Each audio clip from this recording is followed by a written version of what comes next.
কিছু মানুষ আছে যারা অন্যদের ফিলিং নিয়ে তাদের কোনো যায় আসে না। তাদের ভালো লাগুক খারাপ লাগুক যেটাই লাগুক তাতে তাদের কোনো যায় আসে না। তাদের যেটা ইচ্ছা করবে তারা কিন্তু সবসময় সেটাই করে থাকে। আর অন্যদের সেক্ষেত্রে কেমন লাগতে পারে সেটাও কিন্তু তারা একদমই তাদের কোনো রকম কোনো ধারণা নেই। তো নমস্কার বন্ধুরা, আমি কিন্তু ছোট্ট একটা হোম বেকার।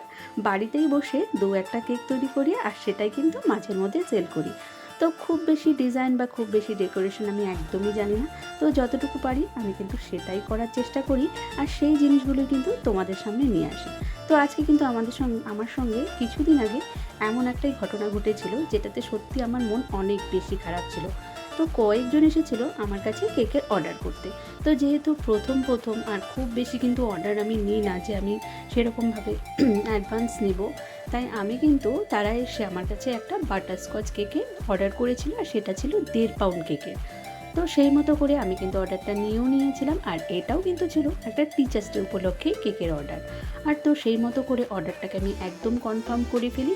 আর আমার কাছে কিন্তু সাধারণত সব জিনিস অ্যাভেলেবেল একদমই থাকে না, কারণ আমি সেইভাবে কিন্তু কেক সেল করি না। আর যতটুকু করি তো যখন যেটা প্রয়োজন হয় আমি কিন্তু সেটাই সেইভাবে নিয়ে আসি। কাস্টমার অর্ডার করলে তারপর কিন্তু সেই জিনিসগুলোকে আমি নিয়ে আসি।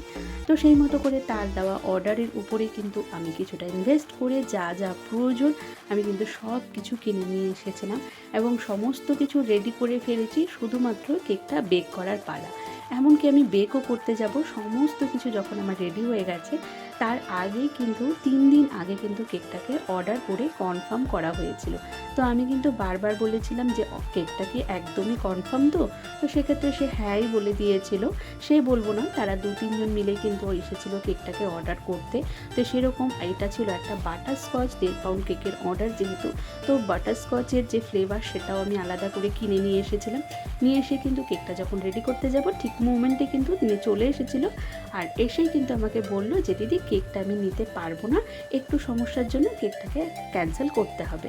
তো যেহেতু আমি তাকে জিজ্ঞেস করলাম সেটা কারণটা কি সেটা কি জানতে পারি, তখন সে আমাকে বলল যে না, আমাদের গ্রুপে যারা আছে তারা অন্য জায়গায় কেকটা অলরেডি নিয়ে চলে এসেছে। তো সেই কথাটা শুনে আমার কিন্তু ভীষণ খারাপ লেগেছিল। এর জন্য খারাপ লাগেনি যে সে আমার থেকে কেকটা নেয়নি, খারাপটা এর জন্য লেগেছিল তো তোমরা কোনো রকম প্ল্যানিং বা আলোচনা না করে কেন এত বড় একটা কেকের অর্ডার আমাকে দিতে গেলে, যেটাতে আমার কিন্তু অনেক বেশি লস হয়ে গেছিলো। আর পরবর্তী যদিও লসটা মিটে গিয়েছিল, কারণ সেই জিনিসগুলো দিয়ে আমি আবারও কেক তৈরি করতে পেরেছি। তো যাই হোক, ভালো মন্দ এক্সপিরিয়েন্স নিয়েই হয়তো জীবন।